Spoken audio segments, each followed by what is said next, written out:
Welcome back to FPL Take the Hit. This is Quickfire, 10 topics, 60 seconds. Joff and Mick. Hit the timer, Joff. Let's start it off with standard Super Salah. Boom. Well, Super Salah went out and did what Salah does. He's proved to everyone why he's the most expensive player in the game. Goal assist, commanding performance, must own. Must own. He's been we've been thinking about him all preseason, and he basically did what we all wanted him to do. We all captained him. 11 penalty touches. 11 penalty touches. That's just amazing. It's amazing. That's great. It is great. And he just proved why we own him, why he's worth 12.5 million, why he's a captain choice pretty much every game week, regardless of the opposition. I know he didn't perform so well last season against the top teams, but maybe he changes that this season. Definitely. I think that he only had 2 shots on target. Sorry, 2 shots and 1 on target, which was a bit of a negative. But at the end of the day, hey, it's Salah. You know what he's going to do the next game week, and you know what he's going to do every game week. He's a potential captain choice every game week. And you can't blink on the fact that he took a corner that obviously ended up in a goal, but if he's on corners as well, probably on penalties. That's it. That's it for the first one. Straight on to sizzling Sterling. Game week 1 hat-trick. If he's not in your team, get him in there. 30% owned coming into game week 1. 70% of the game. Pretty upset right now. 20 points in the hole. I mean, you nearly didn't own him, didn't you? I was close to owning Aguero, but I don't know. My senses came to fruition, and I made the right choice there. Hat-trick hero Sterling. Thank you.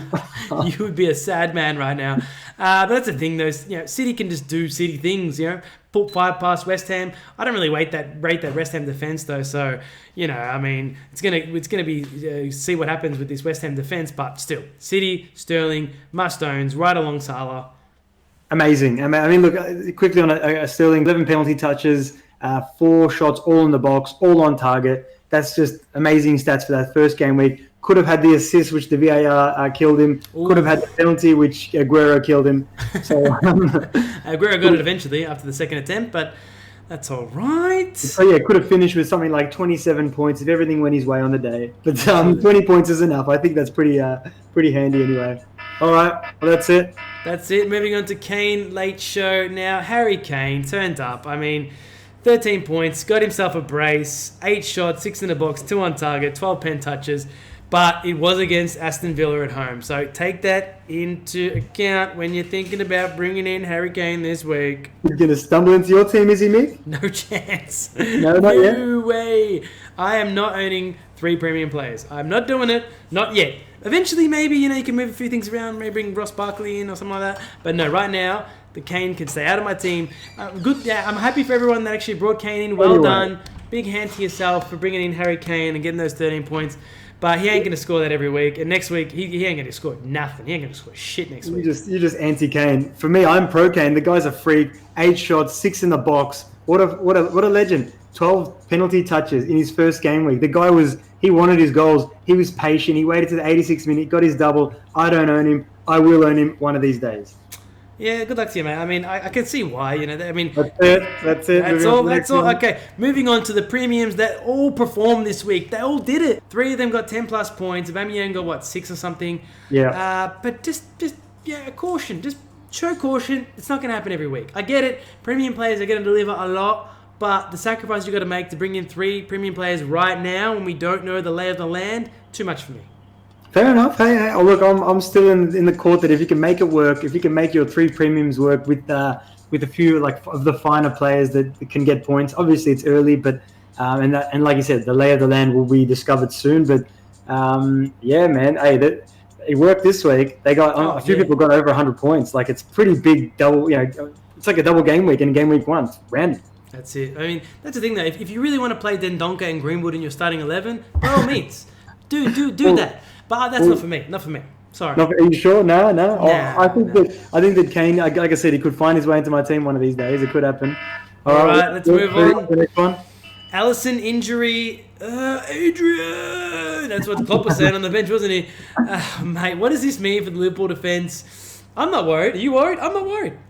Oh, look, I'm not worried about the defense too much. I feel like, look, in pre-season, we've got to put this out there. In pre-season, 6 of the 7 games that Alisson didn't play, they conceded. Yeah. So we've got to make sure that we'll put that out there. Although pre-season is pre-season. They don't really, And Adrian wasn't in goal either, mate. So I'm not worried at all. Adrian is a capable goalkeeper. He's not obviously as world class as Alisson is, but at the same time, I've got TAA, I've got Robertson, and they're not going anywhere anytime soon, unless all of a sudden, Liverpool get a little bit leaky at the back. Maybe not.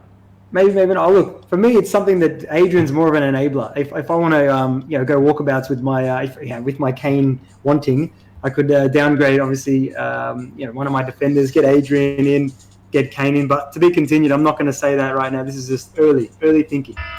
Well, that's it. Moving on to Jota and Jimenez passing the eye test. The Wolves came out after that massive Europa League haul, 6,000 miles, and mate, they put on a show against Leicester. I expected Leicester to roll them over, but Wolves proved me wrong. Wolves did well. I was so surprised. Jota and Jimenez, they look fresh. They look relevant, despite Jota's head, because he just fluffed some easy chances. But they got into great positions. They looked for each other. They looked dangerous on the counter. I was impressed. Especially that one that he fluffed right, literally threw on goal and blasted it wide. That was a bit annoying for Jota owners like myself, but I'm not worried. Not worried at all. Not a worried Jota owner right here. I'm keeping Jota. He's not going anywhere. He impressed preseason. He looked good. He looked good against Leicester, so he's gonna definitely start delivering points. 6.5 million steal. I think Jimenez as well, 7.5. I'm looking for him ASAP. It killed me not to have him in my game week 1 team, to be honest. But look at this, between the two of them, 5 shots between the two of them, 7 touches in the box between the two of them. They're going to be returning goals this season together, for sure. Moving on to United assets, penalty takers. Now, we saw Rashford get the penalty, step up and take it, put it away brilliantly past Kepa. But in a post-match interview, I did see Rashford came out and said, listen, I'm not the penalty taker. We have 5 penalty takers at United, and we're not going to give up who takes which penalty, and we're going to rotate it around to keep the goalkeepers guessing. So Pogba owners out there probably not too happy. Yeah. Well, look, at the same time, Pogba owner watching that game live would have been pissed because you're thinking I've lost my recent own Pogba, But even though he's got such a beautiful pass on, he doesn't. Got that beautiful assist for Rashford. Rashford took that absolutely amazingly as well. It was a great goal, absolute great goal. But yeah, so at the end of the day, the 5 penalty takers, one of them 100% will be Marshall as well. So any Marshall owners out there, Marshall does matter. This guy is going to he's up front. He could be absolute dynamic for them this season, as well as Rashford. They could both be very important players to own this season. All right. Let's have a quick chat about VAR now. Early thoughts on VAR.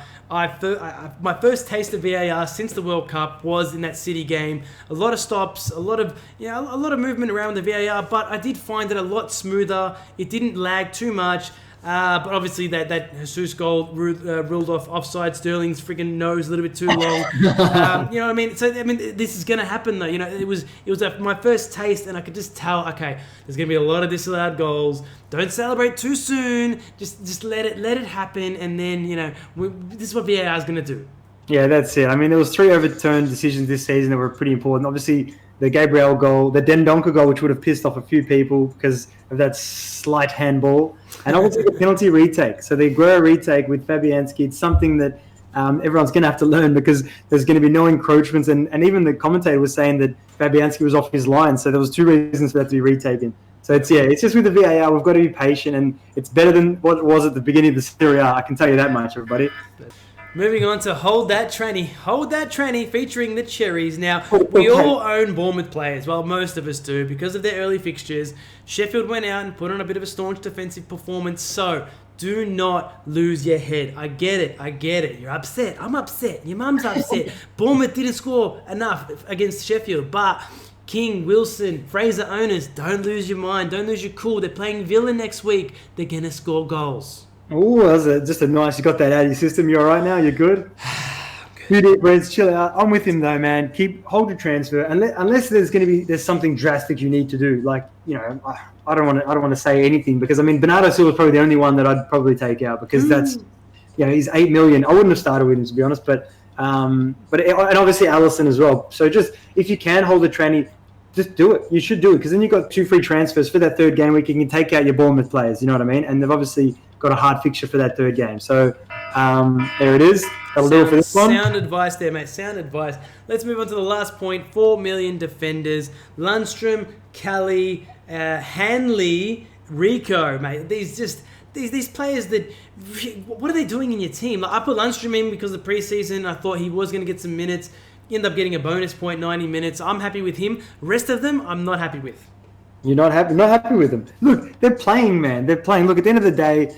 why am I not happy? They're playing, but they're not going to be playing for very long. That's a good point for a lot of them. I think that Rico is going to be dispossessed by Lloyd Kelly or Daniels, and then you've got Kelly from Crystal Palace who might get dispossessed from Cahill. But still, you never know, man. They might hold their spot. Lundstrom could be a steal. He is a steal. Let's be honest. But he could be playing every single game, and especially if he's going to be returning some bonuses like that. And you never know, he could be getting some attacking returns as well in there. We don't really know what's going to happen there. But poor Hanley, -2. I feel for you, buddy. I feel for you, mate. All right, mate. That has been Quickfire. Thank you for coming aboard onto the Quickfire train. It's been, mate, that was hard. That was good to get out. Good to get it all out. If you did enjoy that, please hit the like button, hit the subscribe button, wherever it might be. If you want to hit us up on Twitter or Instagram, have a chat at FPL_take-the-hit. If you want to hit us up and give us some support, head over to Patreon/FPL Take the Hit. Thank you so much, guys. We're FPL Take the Hit. Remember to always stay positive. Keep chasing them green arrows, guys. Thank you. Thank you so much, guys.